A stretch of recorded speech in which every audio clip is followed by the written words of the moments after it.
The stock market is there to serve you and not to instruct you. So you need to formulate your ideas on price and value. And if the price gets cheaper and you have funds, logically you should buy more.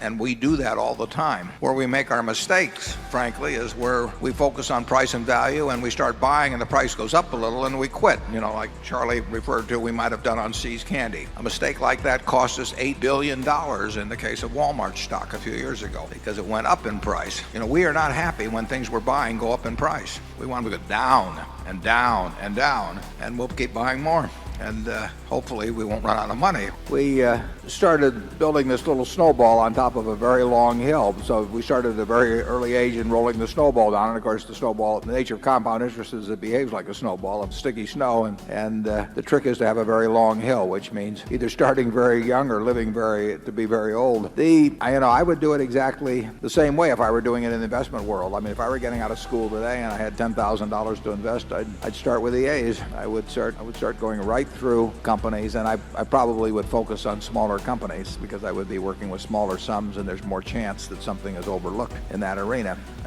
And as Charlie has said earlier, it won't be like doing that in 1951 when you could leaf through and find all kinds of things that just leapt off the page at you. But that's the only way to do it. I mean, you have to buy businesses or little pieces of businesses called stocks, and you have to buy them at attractive prices, and you have to buy them, and you have to buy into good businesses. And that advice will be the same 100 years from now in terms of investing. That's what it's all about. We read a lot, and we read daily publications, we read weekly or monthly periodicals, we read annual reports, we read 10Ks, we read 10Qs. And fortunately, the investment business is a business where knowledge accumulates. I mean, everything you learn when you're 20 or 30, you may tweak some as you go along, but it all kind of builds into a knowledge base that's useful forever. 40 or 50 years ago, I did a lot of talking to managements. I used to go out, take a trip every now and then, really drop in on maybe 15 or 20 companies. I haven't done that for a long, long time. We do not find it particularly helpful to talk to management. Managements frequently want to come to Omaha and talk to me, and they usually have a variety of reasons that they say they want to talk to me, but what they're really hoping is we get interested in their stock. That never works.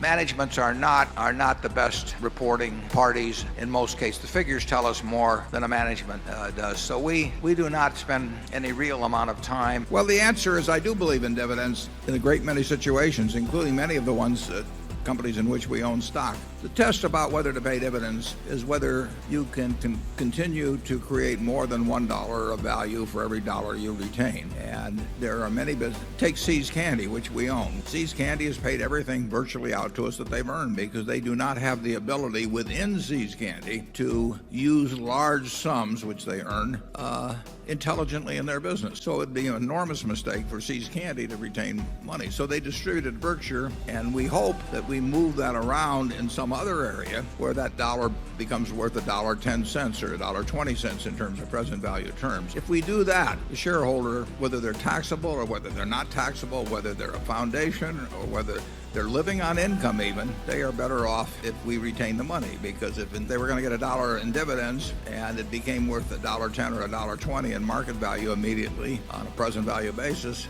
they're better off selling a small percentage of their stock and realizing the required amount that way, and they will have more money when they get all through doing that than if we paid it in dividend. But if the time comes, and it will come someday, if the time comes when we don't think we can use the money effectively and create more than $1 of market value per dollar retained, then it should be paid out. And like I say, we do that individually within Berkshire, but because we have this ability to redistribute money in a tax efficient way within the company, we probably had more reason to retain all of our earnings. If See's Candy were a standalone company, we would simply pay out the earnings, practically all of the earnings in dividends, just like we do now, except it goes to Berkshire. We like the companies in which we have investments to pay to us the money they can't use efficiently in their own business. In some cases, that's 100% of what they earn. In some cases, it's 0% of